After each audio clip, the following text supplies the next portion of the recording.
Today I'm going to introduce you to my book, Casey's Compost. It's loaded with humorous rhymes, but it tells an important story about composting and how it can help our planet and help reduce our waste. Casey is a young man who goes to visit a farm with his mom and learns about composting and winds up helping the school start a school-wide and then a city-wide composting program.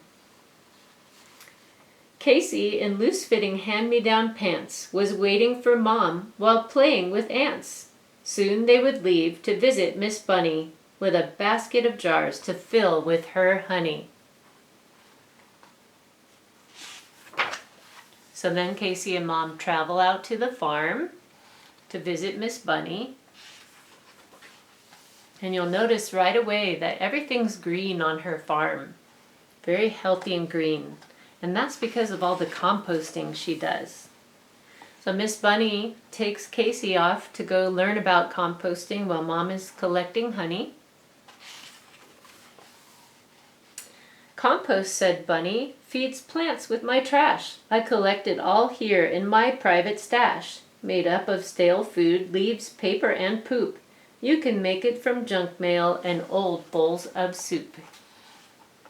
So you see, Casey's learning about all the things that can go into a compost pile with the help of the chickens.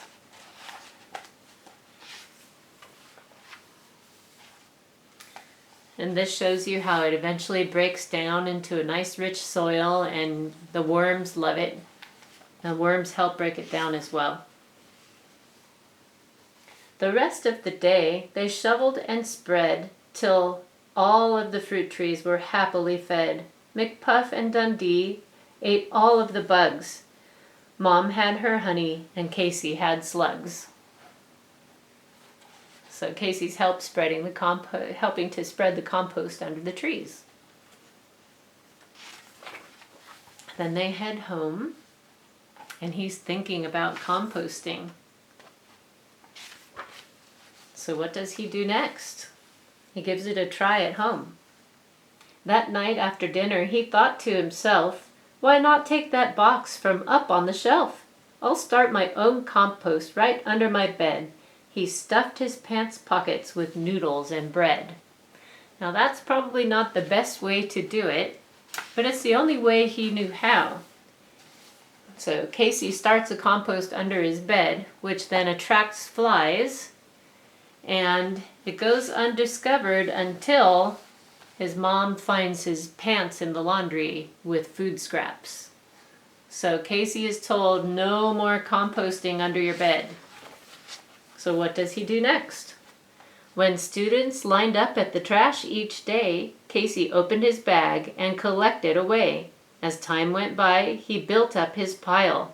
Kids thought he was weird, but gave him a smile. So he's collecting the food scraps at school now to compost there. Very determined. So that pile was placed beneath a dead bush, and then he got caught by Principal Tush. Uh-oh. So "To the office, young man. I just called your mom. You'll need to explain what's been going on." "Mom," exclaimed Casey, "please don't glare at me. I was trying to compost. Look there and you'll see." You see, outside the bush is starting to turn green because Casey has been providing it with great nutrition. So they all look outside the window and they see what's happening. And they understand what can happen when you compost. It retains moisture and feeds the plants nutrients. A few weeks went by. It was back to school night, and up on the stage, to Casey's delight, were Principal Tush and Mayor O'Toole announcing a program called Compost Your School. So they adopted a composting program, which then meant that they had bins to collect the compost at school. So all the food scraps would go into the bin.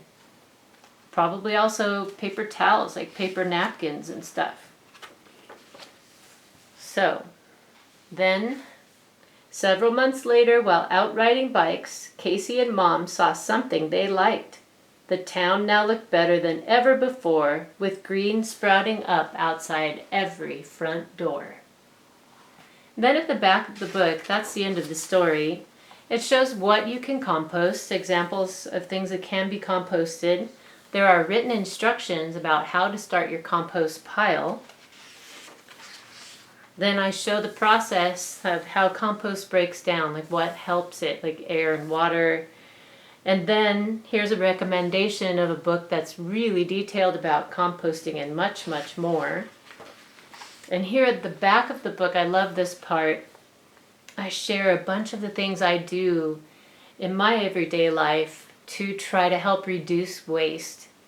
And that can be as small as choosing a glass jar that's fully recyclable over plastic bottle. So as you shop, paper egg cartons over styrofoam and so forth. So that's a whole list of ideas that you can try. And that is my book.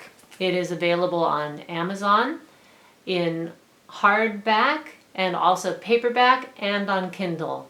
I hope you'll check it out. And if you love it, please leave a great review. I'd appreciate that so much. And I hope to see you again soon. Take care.